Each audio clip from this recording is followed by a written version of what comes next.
안녕하세요. 어른책 같이 읽는 아빠 문득 전종환입니다. 지금도 계속 문재 씨가 조회수가 안 나온다면서 코너를 폐쇄하니 많이 그런 얘기를 하고 있어요. 그리고 오늘 책도 제가 소개하고 싶다고 했더니 아무 재미없다. 그렇게 나오면 심어주지 않겠다. 막 이런 협박을 하고 있는데 다행히도 지난번에 여러분께서 많은 댓글을 남겨주시면서 저를 성원해 주셔서 아직까지는 그 힘으로 버텨나가고 있습니다. 어차피 조회수를 이렇게 억지로 늘릴 수는 없으니까요. 댓글 쓸까 말까 하시는 분들은 댓글로 좀 성원을 남겨주셔야 제가 살아남을 수 있을 것 같습니다.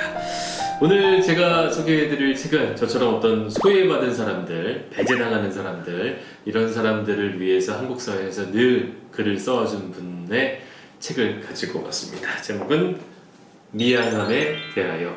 여러분 잘 아시는 홍세화 씨의 책입니다. 홍세화 씨 잘 아시죠? 지혜 씨도? 네, 알고 있습니다. 어떤 책으로 아시나요? 나는 파리의 택시 운전사. 그렇죠. 진보 지식인으로 알고 있습니다. 맞습니다. 나는 파리의 택시 운전자라고 70년대 유신에 반대하는 운동을 하다가 프랑스로 아예 망명을 하게 됐고 일종의 난민이라고 표현을 하시는데 거기서 프랑스 사회에서 살아가면서 한국 사회와 프랑스 사회를 대비해서 보여주면서 우리 사회를 들여다보게 만들어준 책이었죠. 저도 그 책을 기준으로 한국 사회를 좀 바라보는 비판적인 관점을 갖게 된 것 같고 대학교 때 워낙 홍세화 씨 글을 흠모해서 강의 같은 거 오시고 하면 식사도 안 하고 가서 이렇게 보고 있고 질문도 하고 뭐 그랬던 기억도 납니다. 근데 굳이 오늘 제가 또 이 책을 소개하는 이유는 저도 홍세화 씨 책을 오랜만에 사서 봤는데 이 책은 그리고 홍세화 씨는 그 자리에 그대로 있는데 나는 참 많이 변했구나. 세상의 때가 참 많이 묻었구나 그 사이에 나는 그런 생각을 하게 돼서 또 제목도 참 마음에 와닿고 말이죠. 그래서 소개를 할 생각을 했습니다. 책의 자기소개부터 저는 인상적이었어요. 그래서 그 부분은 꼭 소개를 해드리고 싶습니다. 이렇게 쓰셨어요. 자기소개입니다. 나는 나이 먹기를 거부한다. 나이 먹기를 거부한다는 게 주책 없는 일임을 안다. 그렇다고 할 일 없는 수작이라고까지는 생각지 않는다. 장교는 나이를 먹으면서 진급한다. 사병은 나이를 먹어봤자 사병으로 남는다. 실제 전투는 주로 사병이 하는 것이다. 그런데 거의 모든 사람이 사병으로 남으려 하지 않는다. 그래, 그럼 나는 끝까지 사병으로 남겠어. 오래전부터 가졌던 생각이다. 인상적이었습니까? 오늘 삼각대가 없기 때문에 네. 최대한 여러분들께 흔들림 없는 영상을 위해서 몇 번 너무 흔들리는 거 아니냐 이게 욕을 먹고 나서 지금 상당히 숨도 안 쉬고 잡고 계세요. 그죠? 네, 진행해 주시죠. 잘 듣고 있습니다. 네. 저는 여기서 가장 인상적인 말이 나는 사병으로 남으려 한다. 거의 모든 사람이 그러려고 하지 않는다. 이런 말씀을 해주셨는데 자신의 이념을 아주 극한에서 극한으로 바꾼 사람에 대한 이야기를 글로 한번 본 적이 있는데 거의 그런 얘기가 나와요. 마흔이 좀 넘어갈 때쯤 되면 그때부터 손익계산서가 나온다. 내 삶에 대해서. 내가 그 전까지 어떤 헌신을 하고 내 가치를 위해 엄청난 희생을 하고 뭐 희생이라는 표현이 어떨지 모르겠지만 그렇게 삶을 살다가도 마흔이 넘어가고 쉰이 다가올 때쯤이면 그래서 내가 그렇게까지 해서 살아서 이제 뭘 얻을 것인데 라면서 급격히 변화해 간다는 것이죠. 그래서 이념이 극에서 극으로 가기도 하고 말이죠. 삶의 태도가 갑작스럽게 변하기도 하고 그게 이제 장교가 되려고 한다는 마음이겠죠. 옛날에는 사실 그 마음 자체를 이해를 못했거든요.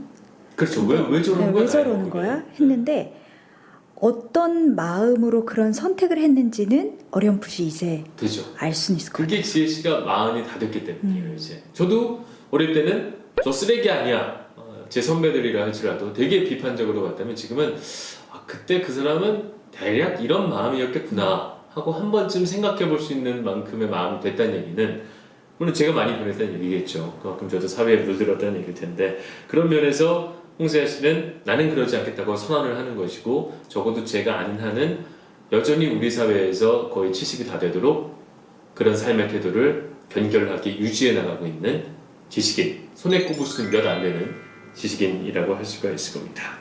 아시겠지만 홍세화 씨는 학력이 우리 사회 대표적인 어떤 요즘 유행하는 말 중에 하나죠. 초엘리트라고 하는 당시에 경기고 출신의 서울대 외교학과 대한민국 당연히 초엘리트 그룹이고 주변에도 당연히 초엘리트들이 많이 있고 그런 어떤 관계망을 통해서 본인의 어떤 마흔 이후에 혹은 어떤 자리 혹은 어떤 정치적인 욕심 등등을 낼 수 있겠지만 여전히 그렇지 않고 있는 거죠. 지금 하시는 일도 장발장 은행의 은행장을 하세요. 장발장 은행이 뭐냐고 하면 약간 죄를 져서 200~300만 원 정도의 벌금만 내면 복역을 하지 않아도 되는데 그 돈이 없어서 수감 생활을 해야만 하는 분들에게 대출을 그냥 조건 없이 해드리는 거죠.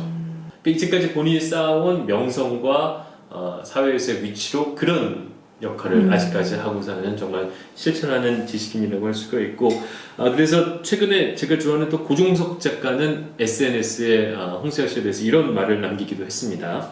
세미 부르주아이자 초엘리트인 홍세화 선생은 충실하게 프롤레타리아의 검술교사 노릇을 하고 있다. 프롤레타리아라는 말보다는 억압받는 자들, 배제된 자들이라는 말이 더 적합할까? 그는 자신의 계급을 배반한 사람이다. 그 출신은 세미 부르주아인데 프롤레타리아, 노동자 혹은 소외된 사람, 배제된 사람들의 검술교사 그 사람들에게 자신이 배운 것들을 함께 공유하고 나눠주고 또 사회를 조금 더 나은 방향으로 끌어가도록 애를 쓰고 있다. 이런 말로 들렸습니다. 그래서 이 책 제목 보시는 것처럼 미안함에 대하여도 철저히 우리 사회에서 소외받고 약한 사람들 뭐 어떤 존재들이 있을까요? 아마도 외국인 노동자, 여성 혹은 어린이, 빈곤층 등등에 대한 글들이 줄을 이루고 있습니다. 그리고 그분들에게 여전히 변하지 않는 한국 사회에 대한 미안함을 표현하기도 하고 말이죠. 네, 그런 소외받는 사람들에 대한 미안함의 반대편에는 우리 사회 초엘리트에 대한 강한 비판이 담겨 있기도 합니다. 그 부분을 한번 읽어볼게요. 한국 사회는 설득이란 말은 있어도 설득은 되지 않는 사회다. 실상 우리는 누구도 남을 설득하려고 노력하지 않는다. 뒤집어 말하면 나 또한 아무한테도 설득되지 않는다.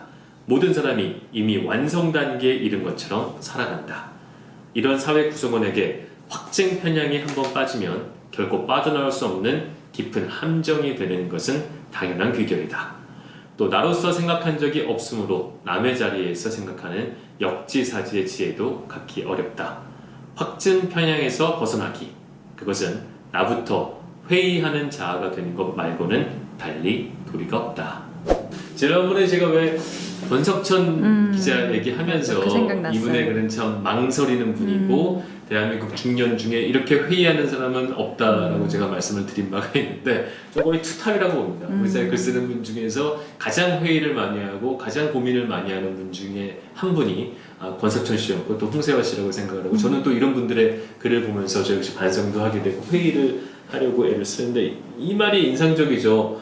우리는 이미 완성된 사람처럼 모두가 살아간다. 우리 사회 구성원들은 세상이 바뀌면서 정보가 넘쳐나게 됐고 그 정보를 모두가 서로 많이 받다 보니까 나는 다 똑똑한 거죠. 상대방의 말에 귀 기울이려고 하지 않고 소위 말해 우리 사회 요즘 가장 큰 사회 문제 중에 하나라고 할 수 있는 확증 편향에 빠지는 문제점에 대해서 얘기를 해줍니다. 그러면서 설득을 하자고 제안을 하는 거죠. 사실 저만 해도 누군가를 설득한 게 언제인지 잘 기억이 나지 않습니다. 그냥 넌 그러냐? 난 그러면 이렇게 살겠다. 거의 대부분의 사람들이 그런 태도로 지금 살고 있지 않나. 그러면서 나는 똑똑하고 내가 생각하는 건 맞고 우리 사회는 내가 생각하는 바른 방향으로 가고 있으라는 확증 편향에 빠져서 모두가 우리 사회를 지옥으로 만들어가고 있는 거 아닌가 그런 생각이 들었습니다. 그래서 이 책에서도 나오는데 일단 모든 부부관계가 그렇다는 거예요. 서로가 설득하지 않지 않냐. 부부조차도 설득하지 않고 등 돌리고 사는데 우리 사회에서 어떤 대화가 있겠고 토론이 있겠고 설득이 있겠냐는 얘기를 해줍니다. 20여 년 전에 홍세화 씨가 처음으로 파리의 택시 운전사 썼을 때도 그 안에서 여러 가지 했던 말들이 있었지만 똘레란스, 관용에 대해서 말씀하셨고 토론, 설득 이런 부분에 대해서 말씀을 하셨는데 20년이 지난 뒤에도 어찌 보자면 역시 우리 사회에서는 그 말들이 유효한 건 아닐까. 그래서 아마 홍세화 씨라는 지식인은 아직까지 우리 사회를 못 바꾼 그 미안함에 대해서 쓴 글이 그래서 지금의 우리 사회를 냉철하게 바라보고 비판한 글이 이 책이 아닐까 하는 생각이 들었습니다.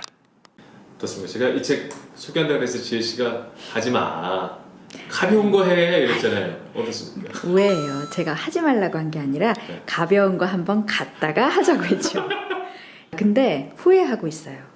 예. 예, 아 이렇게 좋은 책을 우리 구독자 여러분들이 굉장히 반가워해 주시고 좋아하실 만한 책이었을 텐데 내가 또 조회수의 함정에 빠져서 자꾸 가벼운 거 가자고. 죄송합니다. 아니 이제 지혜 씨 말 듣고 설득당해서 네. 가벼운 책 몇 군데를 몇한 세네 권을 사서 봤어요. 네, 아 근데 이걸 해야겠더라고요. 네. 그렇죠? 맞네요. 제가 그래서 끝 인사 더 이상 그 무의미한 뭐 꾹꾹 가까이 있는 거 안 하고 저는 이렇게 끝 인사를 하도록 하겠습니다. 미안함에 대하여 부탁드리겠습니다. 일도 부탁드려요. 고맙습니다.